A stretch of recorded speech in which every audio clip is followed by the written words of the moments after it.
जहां हमें एक आदमी को दिखाते हैं जिनका नाम डॉक्टर राय होता है और वह कुछ लोगों के सामने मंत्र पढ़ते हैं। उसी दौरान मंत्रों से वहाँ पर एक वसीमा नाम की लड़की के अंदर किसी लेडी रोज की आत्मा आती है जो बताती है कि कोई मरने वाला है। फिर एक फोटो गिरती है जिसमें ब्रिगेडियर मेहरबान सिंह रावत की फोटो होती है। वही मरने वाले हैं और वह ब्रिगेडियर काफी अमीर थे। यह जानते ही कर्नल रावत अपने दोस्त ब्रिगेडियर के पास जाने को बोलते हैं, पर उनकी वाइफ जानकी रावत उनको रोकती है। मिसेज भरूचा जो कि व्हीलचेयर पर बैठी रहती हैं, वह बोलती है कि ब्रिगेडियर को कुछ नहीं होगा, यह जादू मंत्र सब कुछ धोखा है। पर कर्नल साहब सारे परिवार के रोकने पर भी नहीं रुकते और अपने दोस्त को मिलने इतनी बर्फ में जाते हैं। कर्नल अपने दोस्त ब्रिगेडियर के घर पहुंच जाते हैं, तब वहाँ पर कोई गेट नहीं खोलता। फिर कर्नल साहब को कुछ गड़बड़ लगती है तो वह वहाँ पर पुलिस को बुलाते हैं। पुलिस जैसे ही ब्रिगेडियर के घर पहुँचती है, उन्हें कर्नल के हाथों में खून दिखता है जो कि गेट खोलने के चक्कर में उनका हाथ कट गया था। जैसे ही पुलिस गेट खोलकर अंदर पहुँचती है, इन्हें ब्रिगेडियर का खून कर दिया। अगले सीन में हम एक लड़की को डांस करते हुए देखते हैं जिसका नाम चार्ली चोपड़ा है और वह ऑर्गेनिक फार्मिंग करती है और साथ ही वह एक बहुत अच्छी डिटेक्टिव भी है।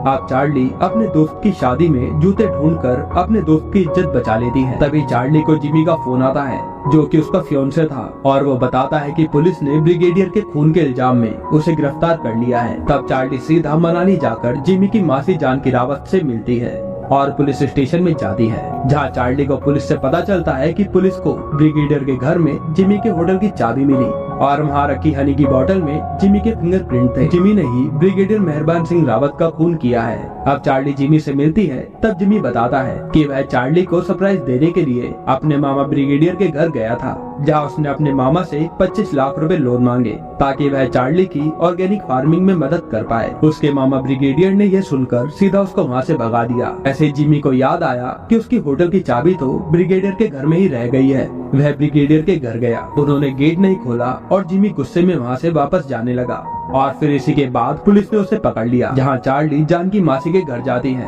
और कुछ भी करके जिमी को बचाने के लिए कहती है। जिसके बाद चार्ली एक एक करके जिमी के परिवार वालों से मिलती है। सबसे पहले जिमी की बहन सलोनी को दिखाते हैं जिसका एक कैफे है। फिर बिल्लू को दिखाते हैं जो कि जिमी का भाई है और पॉलिटिक्स में संबंध रखता है। तीसरा जिमी के जीजाजी हैं जो कि चार्ली को हमेशा जोर से गले लगाते हैं। तब बिल्लू बोलता है कि बंटवारा कब होगा। अब चार्ली बीएनबी नाम के गेस्ट हाउस में रहने जाती है और वहाँ उसे रात को अजीबोगरीब सपने आते हैं और उसे ऐसा लगता है कि कोई उसे खिड़की से देख रहा है। अगली सुबह जब चार्ली फोन देखती है तो उसको उसकी और सीताराम की बातें सनसनी खबर के रूप में दिखती है और चार्ली को पता ही नहीं था कि वे एक न्यूज रिपोर्टर है। अब घर में ब्रिगेडियर की विल पड़ी जाती है, जहाँ ब्रिगेडियर ने अपनी सभी प्रॉपर्टी को परिवार में इक्वली बांट दिया था और अपने नौकर हनीफ को एफडी से हर साल 60,000 देने को कहा था। तभी एकदम से वहाँ पर फॉरेनर लेडी आती है जिसका नाम निकोल मॉरिस होता है। निकी बोलती है कि वह ब्रिगेडियर से शादी करने वाली थी और उसके लालची परिवार वालों ने प्रॉपर्टी के लिए उन्हें मार दिया। वे अपने लॉयर के साथ ब्रिगेडियर की विल पर स्टे ऑर्डर का नोटिस लाई थी और उसके पेट में ब्रिगेडियर का बच्चा भी था। अब लॉयर फैमिली को बताता है कि हिंदू मैरिज एक्ट के अनुसार अगर लड़के और लड़की की शादी ना हो पर लड़की के पेट में बच्चा आ जाए तो प्रॉपर्टी में बच्चे का हक होता है।